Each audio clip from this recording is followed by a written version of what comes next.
Canada میں ہندوستان کے high commissioner کا موقف ہے کہ ان کے ملک کینیڈا میں ایک سکھ علیحدگی پسند رہنما کے قتل میں کینیڈین پولیس تحقیقات میں تعاون نہیں کر رہی، اس کے باوجود کہ ایک وفاقی اہلکار کی طرف سے یہ دعویٰ کیا گیا ہے کہ ہندوستان تحقیقات میں مدد کر رہا ہے۔ دی گلوب اینڈ میل کو انٹرویو دیتے ہوئے سنجے کمار ورما نے بتایا کہ ہندوستان اس وقت تک تفتیش کاروں کو معلومات فراہم نہیں کرے گا جب تک کہ کینیڈا وہ ثبوت شیئر نہیں کرتا جو اس نے ہردیپ سنگھ نجار کے قتل میں جمع کیے ہیں، جسے وینکوور میں 18 جون 2023 کو گولی مار کر ہلاک کر دیا گیا تھا۔ قتل کے 3 ماہ بعد وزیر اعظم جسٹن ٹروڈو نے ہاؤس آف کامنز کو حیران کر دیا جب انہوں نے اعلان کیا کہ مسٹر نجار کے قتل اور ہندوستان کے ایجنڈوں کے درمیان تعلق کے معتبر الزامات ہیں۔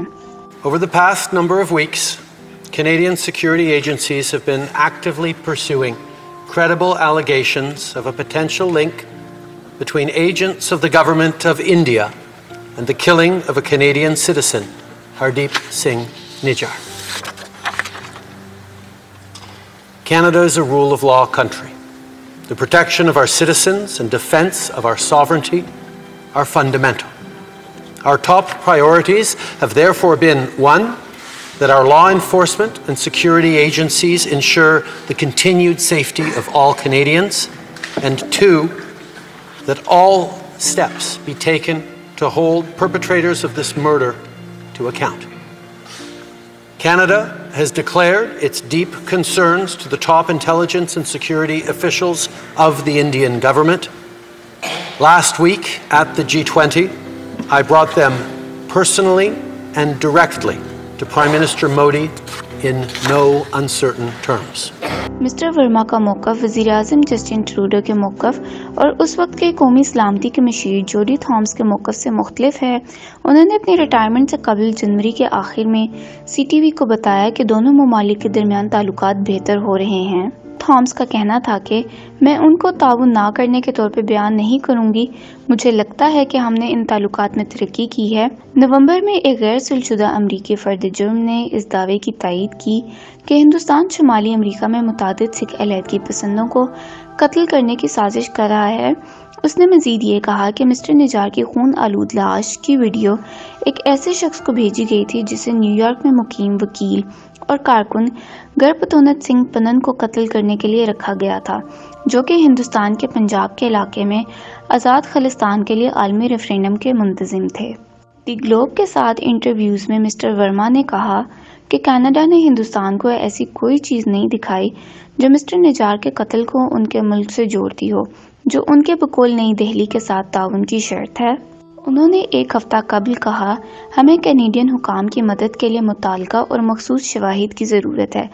جب تک ہم کچھ متعلقہ اور مخصوص شواہد نہیں دیکھتے، ہمارے لیے کینیڈین حکام کی مدد کرنا انتہائی مشکل ہوگا۔ کینیڈا اور اس کے اتحادیوں بشمول امریکہ اور برطانیہ نے ہندوستان سے تعاون کرنے پر زور دیا ہے۔ We are obviously quite concerned about the situation in Canada. We've cooperated closely with our Canadian counterparts, and we have urged India to cooperate in that investigation, and will continue to do so. Mister Verma نے یہ بھی کہا کہ ان کے دفتر کو اٹاوا سے mister Najar کی شوٹنگ میں کینیڈین پولیس تحقیقات میں تعاون کرنے کی کوئی باضابطہ درخواست نہیں ملی۔ جب کینیڈین پولیس سے پوچھا گیا کہ کیا نجار کے قتل کی تحقیقات میں تعاون کے لیے ہندوستان باضابطہ طور پر رابطہ کیا گیا تو کینیڈین پولیس نے تبصرہ کرنے سے انکار کر دیا۔ 45 سالہ مسٹر نجار پر گولی چلانے کا کوئی الزام عائد نہیں کیا گیا ہے، جو سرے بی سی میں اپنے مندر کے باہر اپنی کار میں مارے گئے تھے۔ ہائی کمشنر نے کہا کہ امریکی استغاثہ کی طرف سے فرد جرم جو مسٹر نجار کے قتل کو مسٹر پنن کے قتل کی سازش سے جوڑتی ہے، وہ الزامات اور افواہوں پر مبنی ہے۔ بھارت نے امریکی فرد جرم میں پیش کیے گئے شواہد کی تحقیقات کے لیے ایک انکوائری کمیٹی کو بلایا ہے، تاہم ان کی وزارت خارجہ نے ان کے نتائج پر کارروائی کرنے کا عزم ظاہر کیا ہے، لیکن مسٹر ورما نے خبردار کیا کہ جو بھی آزاد خالصتان کی وکالت کرتا ہے وہ ہندوستان کے اتحاد اور قومی سلامتی کے لیے خطرہ ہے اور اس کے ساتھ ایسا ہی سلوک کیا جانا چاہیے۔ انہوں نے مزید کہا کہ اگر کوئی ہندوستان کی علاقائی سالمیت کو چیلنج کرے گا تو اس کو نتائج بھگتنا ہوں گے۔ ٹروڈو کے کہنے پر کہ BC میں سکھ کارکن کے قتل میں نئی دہلی ملوث تھا، ہندوستان نے کینیڈین سفارتکاروں کو نکال دیا۔ مسٹر نجار اور مسٹر پنن دونوں کو ہندوستانی قانون کے تحت دہشت گرد کے طور پر درجہ بندی کیا گیا۔ انڈیا اوپنلی جڑا تھریٹ دے رہا and you can go on September 22 there national debate ہوئی ہے انہاں دی، جہدے وچ ایک Indo Canadian just happened to be from majority community Hindu who is a part of a debate where they are saying that India is going to send the nukes and they are going to nuke Canada.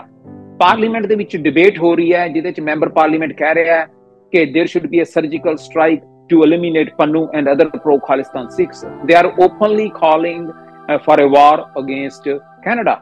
So وہ کھلے عام کہہ رہے بھی ਅਸੀਂ ਇਹਨਾਂ ਨੂੰ ਮਾਰ ਦੇਣਾ۔ 2019 میں قانون سازی کی گئی جس میں حکومت بغیر کسی باقاعدہ عدالتی عمل کے افراد کو دہشت گرد قرار دینا ممکن ہے۔ ترمیم شدہ غیر قانونی سرگرمیاں روک تھام ایکٹ کے ناقدین بشمول اقوام متحدہ کی خصوصی نمائندے دلیل دیتے ہیں کہ دہشت گردی کی تعریف بہت وسیع ہے اور پولیس کی طرف سے بدسلوکی کے لیے کھلی ہے۔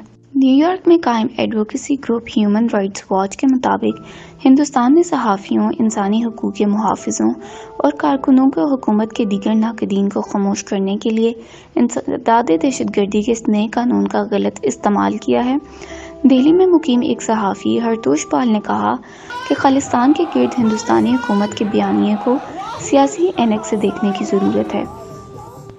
انڈیا کے کاروان میگزین کے پولیٹیکل ایڈیٹر مسٹر بال نے کہا، ہندوستان میں حکومت سے اختلاف کے درمیان فاصلہ بہت کم ہے اور اس طرح کے قوانین کا استعمال بھی بہت کم ہے۔ حکومت نے اکثر ان قوانین کو ان لوگوں کے خلاف استعمال کیا ہے جنہیں صرف ناقدین کے طور پر شمار کیا جانا چاہیے یا مختلف سیاسی تشکیلات کا مطالبہ کیا جانا چاہیے۔ انہوں نے کہا کہ خالصتان تحریک کو ہندوستانی سلامتی کے لیے ایک بڑے خطرے کے طور پر پیش کرنا سیاسی طور پر بھی اچھا ہے، اور مسٹر مودی کی حکمران بھارتیہ جنتا پارٹی کے عناصر نے کھلے عام اس الزام کا جشن منایا ہے کہ ہندوستان دنیا بھر میں سکھ علیحدگی پسندوں کو خاموش کرانے کی کوشش کر رہا ہے۔ ہندوستان کے وزیر خارجہ سبرامنیم جی شنکر نے یہاں تک یہ تصور پیش کیا کہ کینیڈا اگلا پاکستان ہے اور ہندوستان کے سیکیورٹی مفادات اس کی سرحدوں سے بہت آگے ہیں۔